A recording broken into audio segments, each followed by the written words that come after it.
Englishtown, New Jersey, in the heat of high summer. Terms which have become as one for the past 23 years.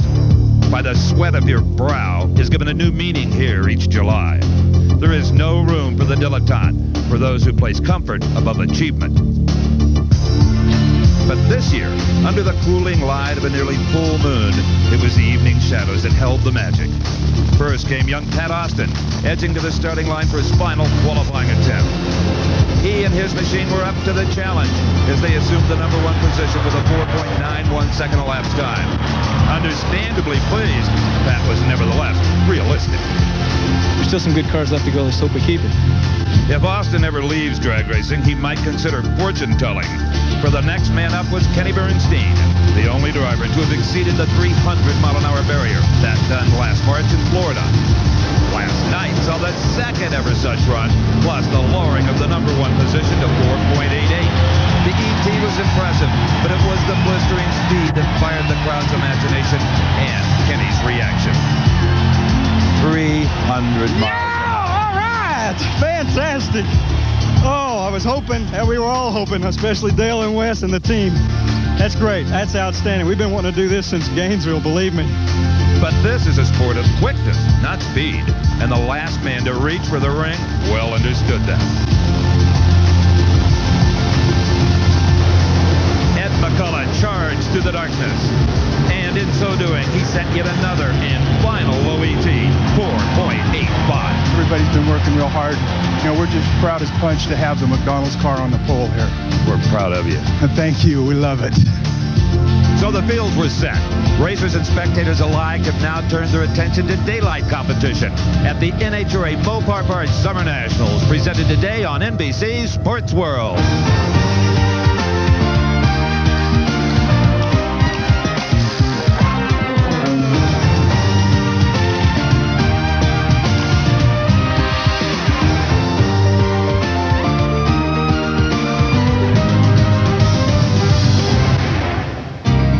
Welcome to New Jersey in July.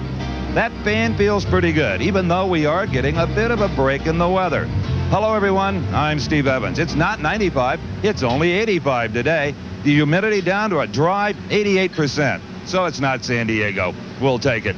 Working with me today is a man who has won 3 NHRA Top Fuel World Championships. He's won this race back in 1985 and returned at this very race this weekend as a car owner. Of course, I'm talking about Big Daddy Don Garlits. And a lot of racers are calling his new Swamp Rat 32 an engineering marvel with its beautiful single-stand wing.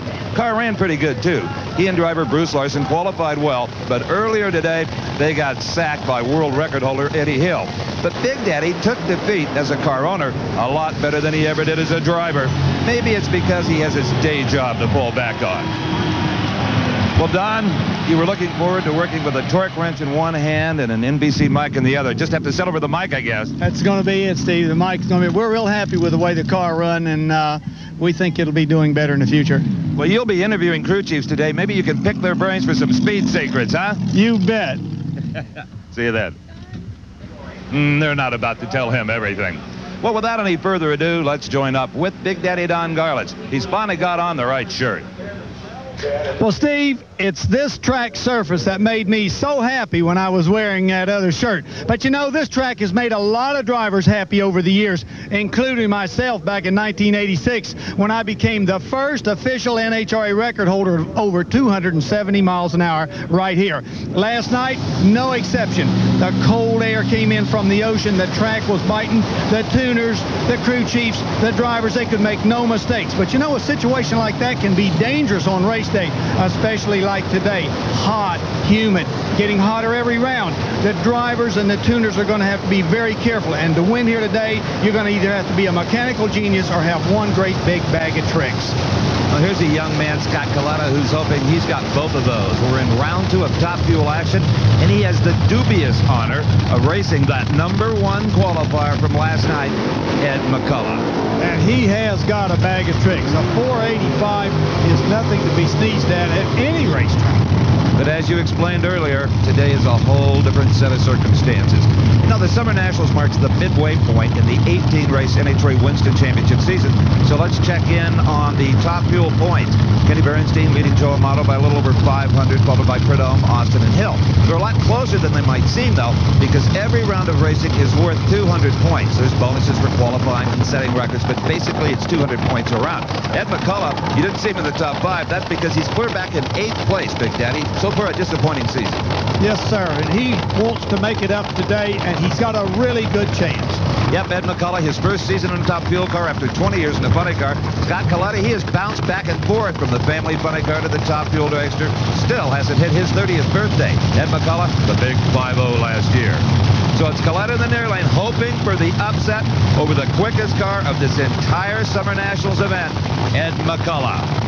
Well, Scott will have to take a starting line advantage if he wants to make any kind of a showing at all against the ace. Oh, I absolutely agree. He'll be drilling a hole with his vision in that bottom yellow bulb. As soon as they see yellow, they're gone. Coletta, the last to stage. Coletta looking good.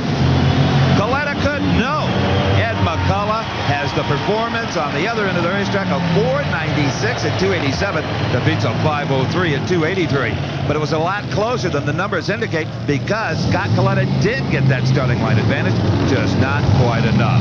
Now, the man in this red car is surely counting his blessings because earlier today in round 1 competition, it was Michigander Jack Ostrander paired up with the king of speed himself, Kenny Bernstein. Here is how Kenny Bernstein saw that race thanks to the onboard camera. Jack Ostrander streaks away from Kenny Bernstein. And why did that happen? Well, Big Daddy, he lost traction. Well, he went up in smoke because they did not adjust for that hot track condition. Well, Kenny Bernstein at the far end of the racetrack, well, it was absolutely decimated. Losing in the first round is about the worst thing that can happen to you in drag racing. Yeah, first round losers is the wrong way to go when you're trying to win a championship, that's for sure, Steve. But, you know, we just went up there and left it the same from last night. Figured the track would be real good, and hopefully it'd run another nice number. And it's good up there. We just overpowered it. Bernstein's crew chief, Dale Armstrong, was every bit as perplexed. Yeah, I don't understand it, Steve. The car is exactly like it was, and I mean, the track's pretty tight now, and we had it nice and soft leaving. It really shocked me to see it smoke the tires. So now Jack Ostrander will meet up with this tough young man in his sophomore season of top fuel racing, Corey McClanahan from Southern California, the winner of the Mid-South Nationals in May. Well, Ostrander has never won an NHRA national event, and he's running very well at this one, Steve. Maybe he's on a roll. And getting a little bit of luck against Kenny Bernstein ought to help his confidence. He, too, has problems with traction. Ostrander shuts it off, and burning a motor to do it. Corey McClanahan wins at 5:01. This is NBC Sports World. And today, it's brought to you by Mopar Parts and the Chrysler Plymouth, Dodge Truck, Jeep and Eagle dealers who sell and install them. By Craftsman, a line of 1,600 hand tools, made in America, guaranteed forever. By Goodyear, #1 in tires. And by Castrol, engineered for today's smaller cars. And teammate of Ed McCullough. So that Larry-minded team has dominated qualifying in top fuel and funny car. We're still in top fuel competition. We'll be seeing the funny cars a bit later on. Right now, we have got Don Prudhomme against Pat Austin. And Big Daddy, in the qualifying video we showed from last night, you can see those long nitromethane flames out of the exhaust headers. Don't see them at all in the daytime. No, they're invisible in the daytime, but they're still there. It's just as hot, and the engines are making tremendous horsepower this afternoon. And there is the quickest car on this day. That is Pat Austin. He ran 4.87 against Michael Brotherton in round 1. So you can throw out qualifying. That right now is the guy to beat. Pat Austin, Tacoma, Washington. His opponent, well, Don Prudhomme is #3 in the points. He won Columbus in June, runner-up at Montreal 2 weeks ago. The Snake was on a roll until he got here Thursday, Big Daddy, and he had one scary ride. He sure did, Steve. A connecting rod came out of the engine, went through the tire, it blew, it caught on fire. The Snake did a masterful job of controlling the car, keeping it off the guardrail, and a minimum of damage. Well, I talked to him just seconds later. He was as cool as ever. Apparently it threw a rod out and blew a tire out of it. How bad's the car hurt? I don't know yet. I was really concerned. I wanted to get it stopped as soon as I could because, you know, it's important that we didn't do a lot of damage to the frame. We can fix the rest.